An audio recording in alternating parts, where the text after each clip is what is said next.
Welcome to Oldehadleyvintage, where stories of the past come alive. Nostalgia in every corner, an antique paradise to revive. Antique glass and vintage dishes, holiday items, bric-a-brac galore. Step inside, let your heart make wishes, something for everyone to explore. Hi everyone, and welcome to Oldehadleyvintage baking. Yes, that's right. Finally, I'm actually going to bake for you today. What am I gonna make? Did you guys figure it out yet? I know somebody said pecan pie, not with walnuts, but I'm gonna make you the Hermits, New England Hermits. So these are old-fashioned hermits that my grandmother used to make, and that I've been making for years. They're really, really good. This is actually from a Yankee magazine from 1952, this recipe.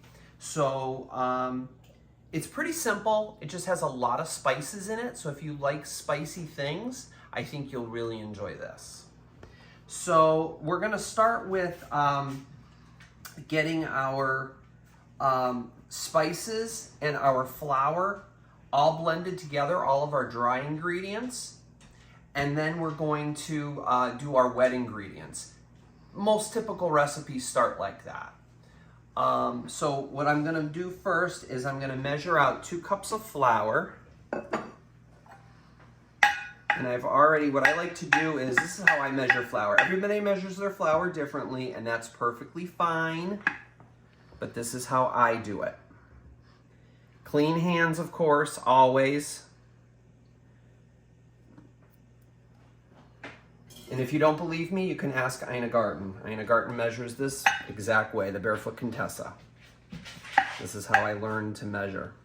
If you hear a little scurrying on the floor here, I have a little friend here visiting, Toby. And Chris is behind the camera, and he is filming me. You can say hi, Chris. Hello, Chris. So we have 2 cups of flour. And now what we're going to do is we're going to add in our spices.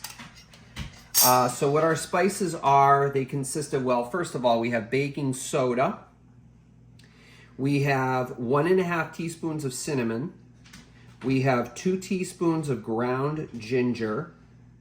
We have 1/2 teaspoon of ground cloves, 1/2 teaspoon of salt, and then I'm going to add in also some nutmeg. So I've already pre-measured these, so these go right in here. These are all your dry ingredients. Again, clean hands, always. I have some nutmeg, and this is how I keep it. I keep it in these little tins. I store it on my spice rack behind me. And what I'm going to do here is I'm going to use a grater. I call it the Great Grater. It's a microplane, and I call it the Great Grater after Martha Stewart used to say that all the time, and it just stuck with me. So what we have to do is we have to add 1/2 teaspoon of ground nutmeg. Now I'm pretty good at eyeballing it, and the reason I use this grater and not the little grater here is that this was really, really, really sharp. And freshly ground nutmeg is the best. It's going to give you the... Okay. So that's about to me, that's about half a teaspoon of nutmeg. I love nutmeg. So, I'll just put these things aside here. And always clean up when you go too, guys. You know, when you're doing your recipes or whatever, clean up as you go. It makes things a whole lot easier. So here are all of our dry ingredients, and I'm sifting them. Yes, with a whisk. Sifting and whisking, just as good. So you can sift it if you want, but whisking is just as good. and get all of those dry ingredients incorporated. Oh, it smells so good. Can you smell that, Chris? Mm-hmm. The ginger and the nutmeg. Toby smells it too. And Toby smells it too. I can hear it on the floor over here. I'm probably making dust from the flour. All right, next up, guys, we're going to cream our butter and our sugar. So what I have here is I have, let me see here, I gotta get back to my recipe here. I have a cup of brown sugar. You can use light or you can use dark, it doesn't really matter. And I have a half a cup of unsalted butter, which is 1 stick of butter, okay? So these two go right into your bowl of your electric mixer.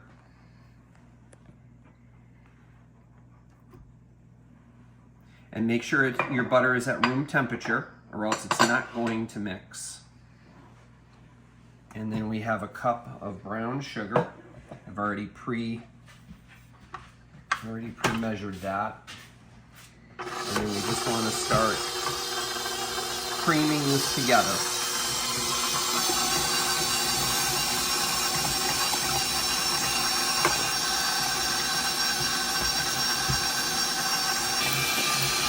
So as you can see, guys, I've been creaming this now for about a minute or so.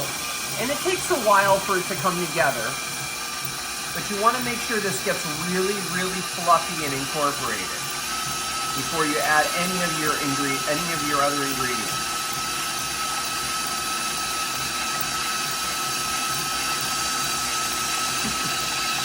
Toby's curious as to what's going on.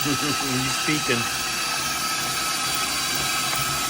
So as it starts to stick to the sides, guys, that's when you know that it's ready to go. All right, and you don't have to have an electric mixer. If you do want to do this by hand, you can. It just takes a little bit longer, but since we have technology, we use our technology. So the next thing that we're going to do is we're going to add an egg, I believe, is our next step. I haven't made these in a while, so I want to double check my recipes. Because remember, baking is an exact science, so you want to make sure you get everything correct. That's why a lot of people don't like baking and they like cooking, so you can just throw things in, but not with baking. No winging it. No winging it with this. So now what we want to do is to this mixture, still wet ingredients, we want to add our egg. I have our egg at room temperature as well. So we want to add our egg, 1 large egg.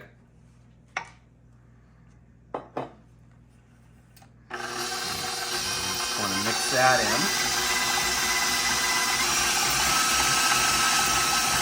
And if you notice, everything is getting mixed on the inside. Well, that's not a good thing, is it? So you want to make sure that you're scraping down your bowl. Scraping down your beater.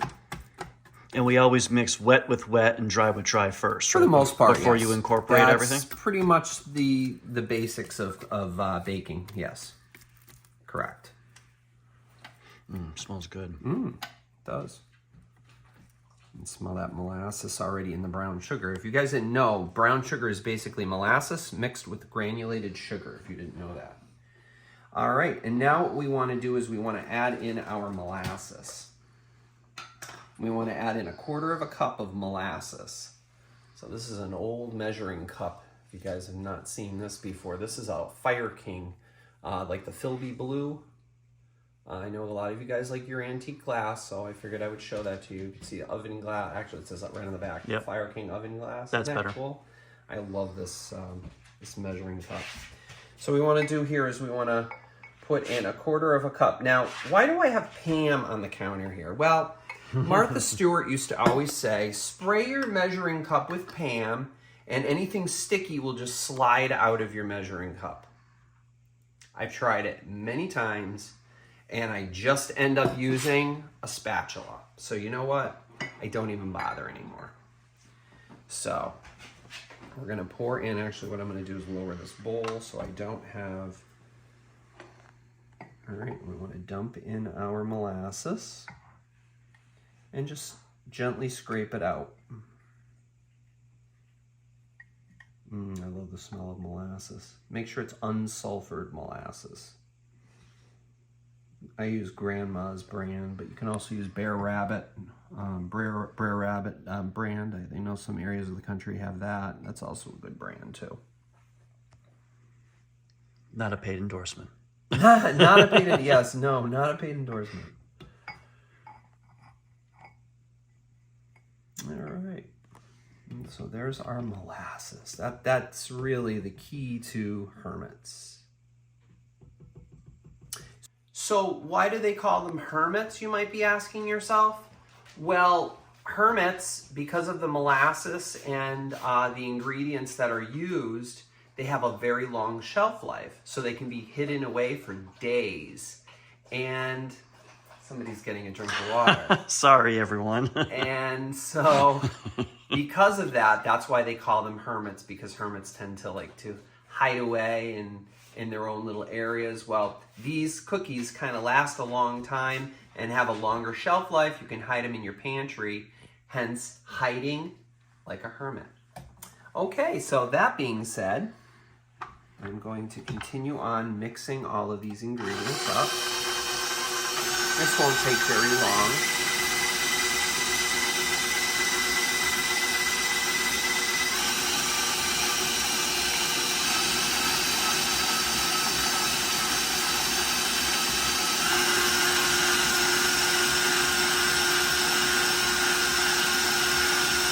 We're already starting to get the color of the hermits just right there. You can see almost that color.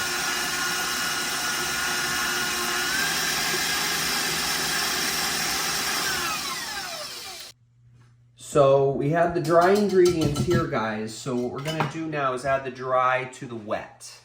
And I'm gonna just use that using the measuring cup, the 1 cup measure that I had from the flour.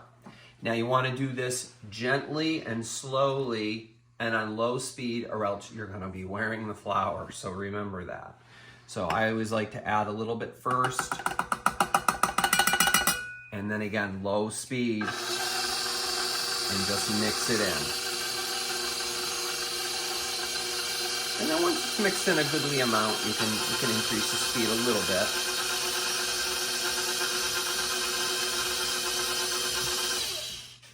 Add a little bit more in.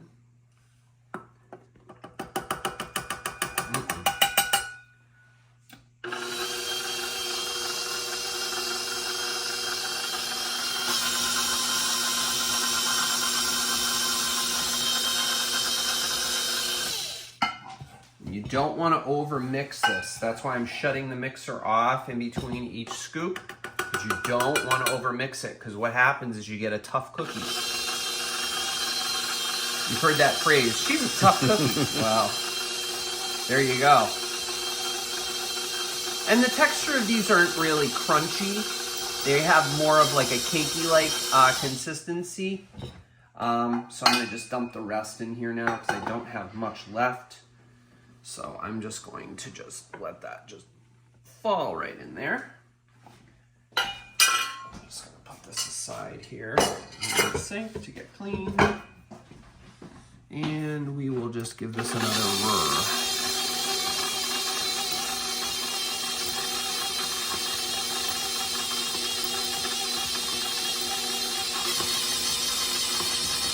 Now, before I go any further, I'm going to reach in here with my scraper, and I'm going to scrape the paddle and get all of that, because you can still see some of the wet, and there's a lot of dry on the side. You want to make sure you scrape these bowls down. That's one thing people don't do.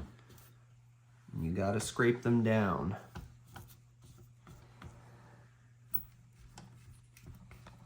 So, here we go. Sorry, Toby, I'm not making doggy biscuits, so... Maybe next time. Maybe next time we'll make some doggy biscuits. All right. Just want to make sure that everything gets incorporated, because otherwise you're going to have some dry spots, and that's not a good thing. So, just trying to scrape off my spatula here. There. Get all that good dough off of there. All that goodness. Okay.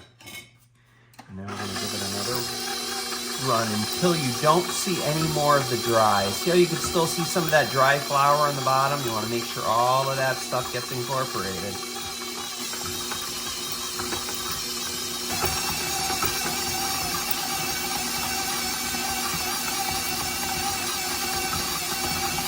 Imagine doing this by hand. Oh yeah, that's what our grandmas and our great-grandmas did with a big wooden spoon.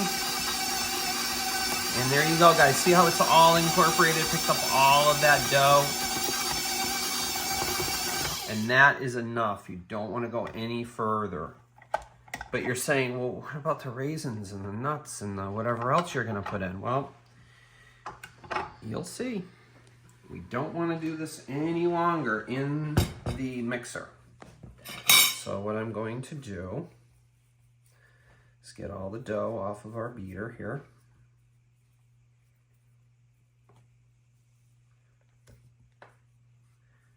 You know, having a grandma who is very frugal, you don't leave any dough, any batter on any of your mixing pieces and devices, because, you know, we grew up that way, and you know, that's how my grandma taught me, and that's just what I remember. So yeah, does it take a little while? Sure it does. But you know what? Nowadays, groceries aren't cheap, and we gotta save whatever we can, right? So there we go. Yep. Okay. So we'll get rid of the beater because we don't need that anymore. All right.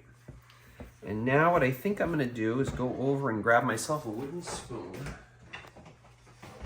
And we are going to, yeah, thank you, Chris, for moving that. We're not going to use the Pam trick because I prefer to use a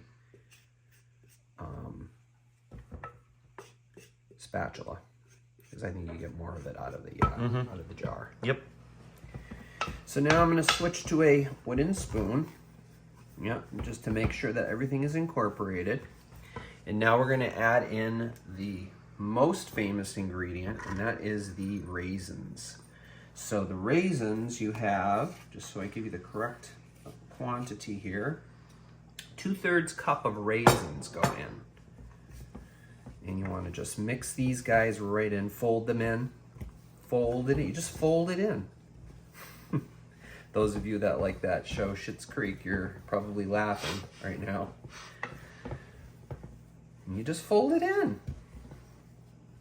That's exactly what I'm doing right now, is I'm just folding it in. You lift and down, around, lift and down, and that's folding. And there we go. So all the raisins are mixed in. Now, you could stop here, or we could go a little bit further and do what I like to do, is add some walnuts. And my grandma liked adding walnuts. She liked to put walnuts in everything. I think at one time she put walnuts in corn muffins. Didn't cut it for me, but that was her. That's how she liked her walnuts. So I'm just gonna clear the decks here for a moment.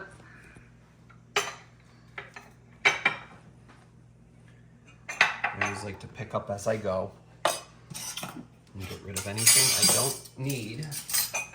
And in this way, everything is organized. I've got a towel here, just wipe my fingers because they're sticky.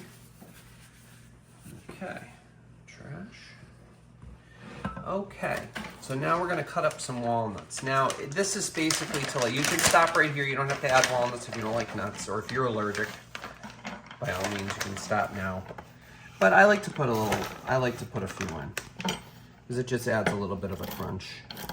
And what am I using? I'm using a bread knife, a serrated bread knife, to cut this, because it does cut the nuts a lot easier. If you use a flat-edged knife, a lot of times the nuts go flying across the room. So that's why I like to use a bread knife. That's a serrated bread knife right here. Oh, okay. How are they? Are they good? Very good. Okay. So these guys are going to go right in. I want to chop them finely, because when we roll these out, we're not roll them out, we're actually going to make logs out of these 2 logs on our baking sheet before they go into the oven. And I don't have my oven preheated right now, guys. Why? Normally you do that first. Well, this dough has to stay in the refrigerator for 30 minutes to rest. So we're gonna dump these nuts right in here.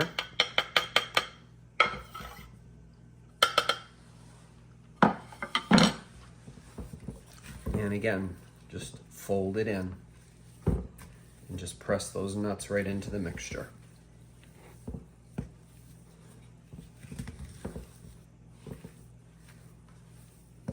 I remember making these with my Grammy.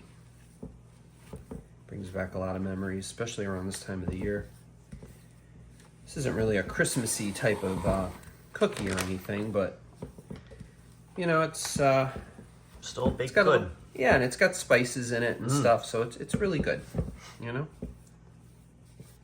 So we're gonna stop right here and we're gonna move over here. All right, so we're gonna walk right over here.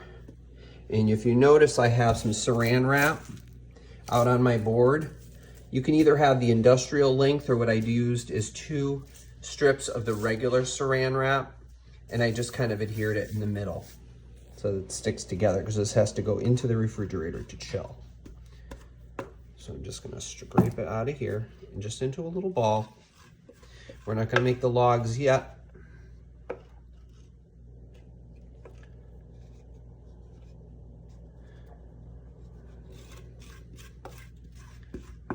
Everything out of here. All that goodness. We want all that goodness. And these are great, you know, with a cup of coffee or a cup of tea. And I think it's nice to have some baked goods around, especially if you have friends stopping by for a cup of coffee or a cup of tea. You got a little something extra to have with it. Okay, I'm gonna just scrape the rest of this off my spoon. I know, I'm just frugal. I just do what my grandma taught me, and I'm not laughing at you. You were being watched. oh, we're everyone. being watched, yeah. I'm gonna. Oh, there he is. There's the Toby. He's like, is anything that for me? Nothing here for you. No carrots, no celery. So then, guys, what we're gonna do is just wrap this up. It's kind of into a ball. It's in a semi-ball right now, I guess you could say.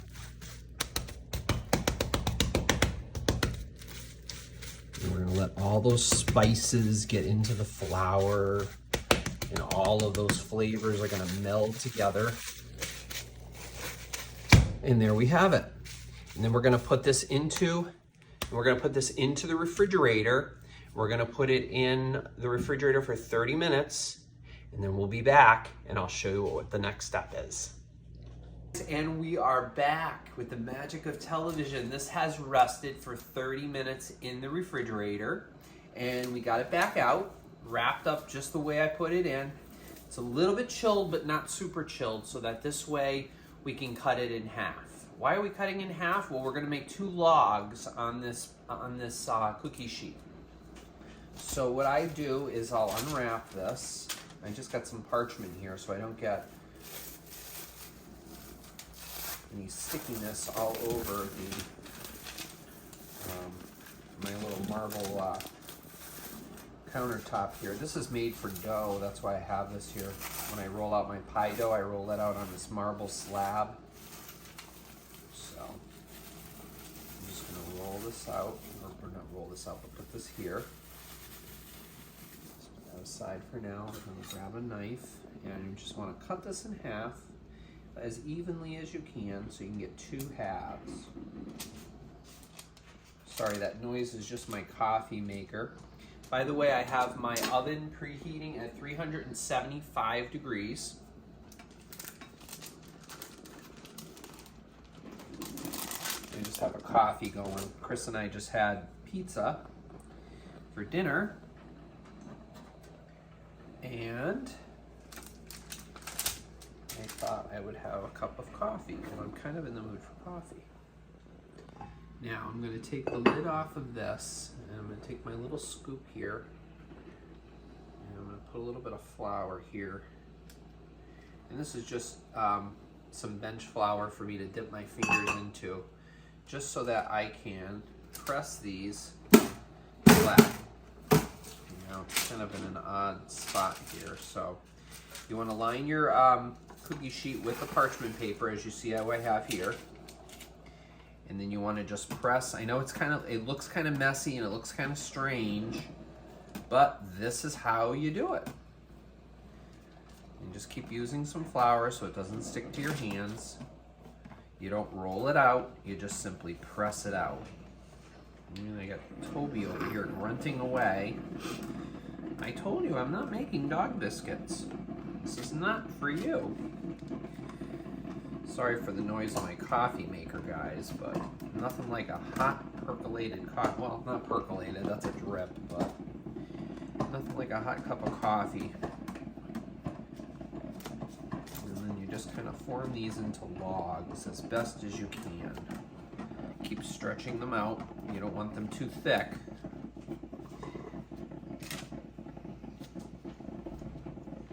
You just keep stretching it. Believe it or not, this is how you do it. I know it seems kind of weird, right? Definitely a different recipe. But this is how you do it.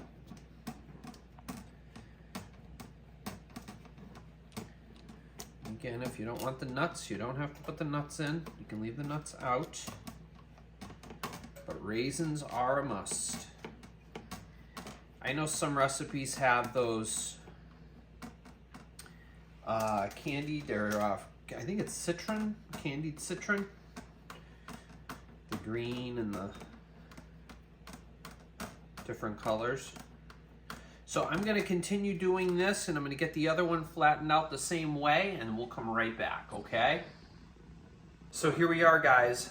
We've got two, I guess you can say they're logs, but they're kind of like flat rectangles. You want to get them to be about 12 inches at least in length for both once you press them out.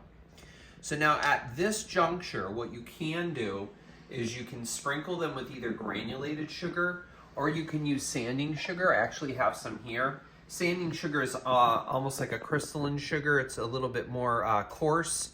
They usually use these on a lot of times on the muffins that you get at a bakery.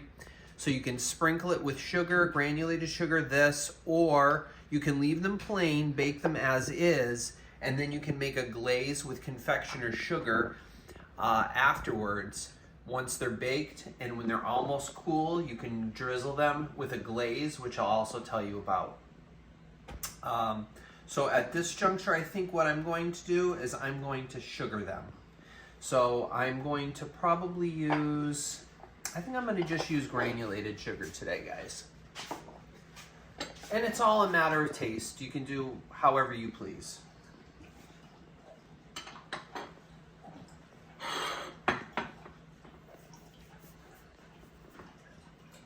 So I'm just gonna lightly sprinkle the tops. And Toby's having a drink of water again over there. You can probably hear him slurping away.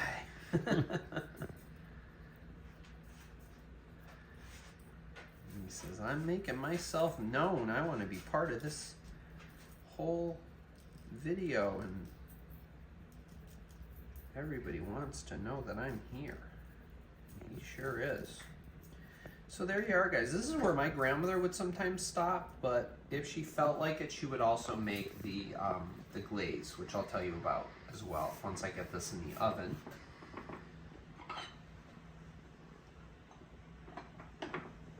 Okay, let's put that away for a second. So now again, this goes into a 375-degree oven.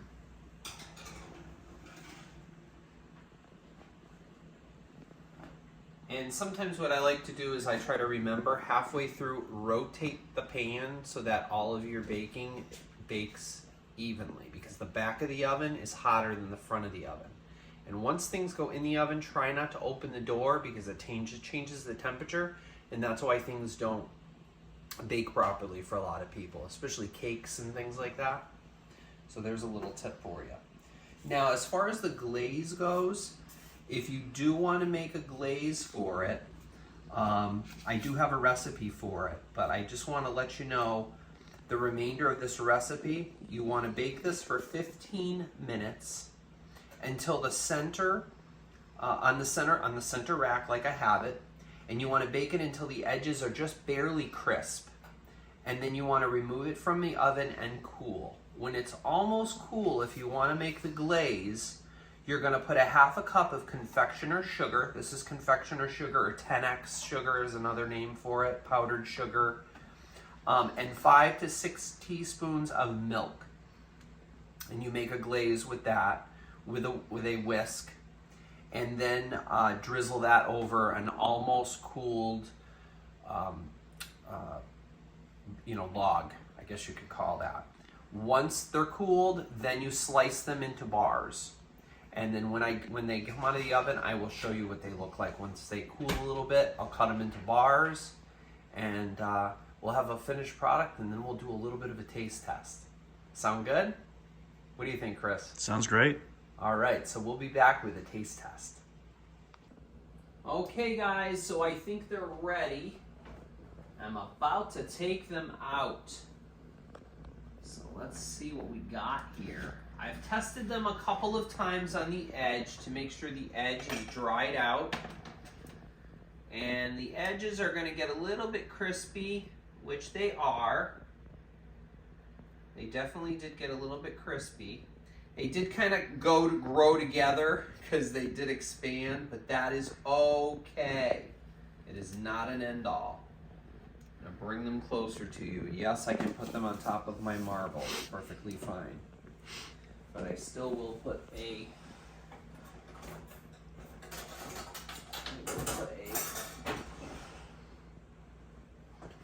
And we have a helper. Yes, Toby is sniffing away because it smells so good in here, Chris, doesn't it? It does, yeah. Nice and All you smell is the spice. spices. So there they are. They kind of spread out a little bit, guys, but they are still, you can still see where they are separate. So when we slice them, we're going to slice them. You can slice them on a bias, or you can slice them straight across. You can cut them in half and have little tiny bars if you want to have them for like a little, I don't know, if you're having a little cocktail party or whatever and you want to have a little dessert, or if you're having tea with some of your friends. But I usually just cut them kind of across, just the traditional way. So once these cool, we will be back and I will show you them all displayed on a nice platter, and hopefully we can have a taste test. And we're back, guys, and here is the finished product. So we have our hermits, and I decided to cut them a little bit at an angle. It doesn't really look that way because of the way those little logs shaped out, but here they are. I don't think I'm gonna put a glaze on them, but again, you can still do that glaze. And in case you forgot, it's a cup of confectioner sugar, which is the 10x sugar, powdered sugar, and 5 to 6 teaspoons of milk. And you just whisk that together, and then just with a spoon, drizzle it over the top. And that just adds a little extra. But sometimes I like it like this way you taste more of the spice.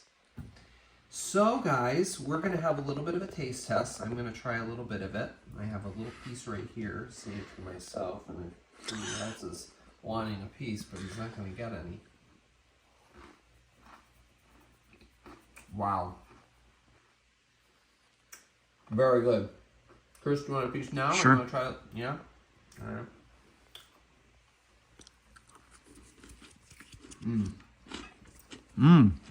Very good.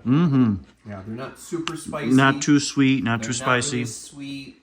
Yep, they're just perfect. I highly recommend that you guys try this recipe. It's really, really good.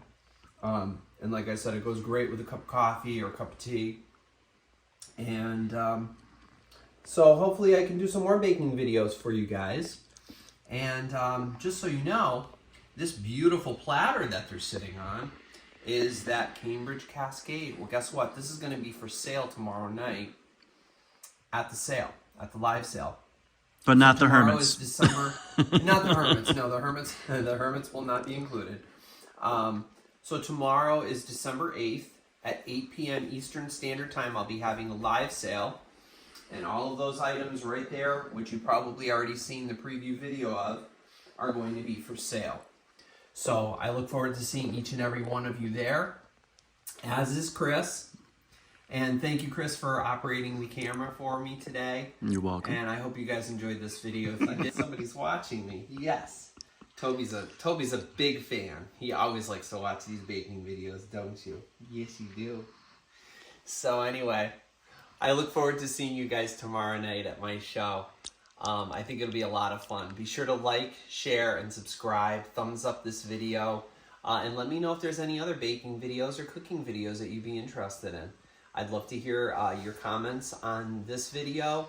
What would you have done differently? Would you have included anything else in the recipe? Would you have taken any of the nuts out? Would you have added more raisins? What are your variations? Have you ever made this? I'd love to hear from you. And so, until tomorrow night at 8 p.m. Eastern Standard Time, I'll see you guys then. Have a great night.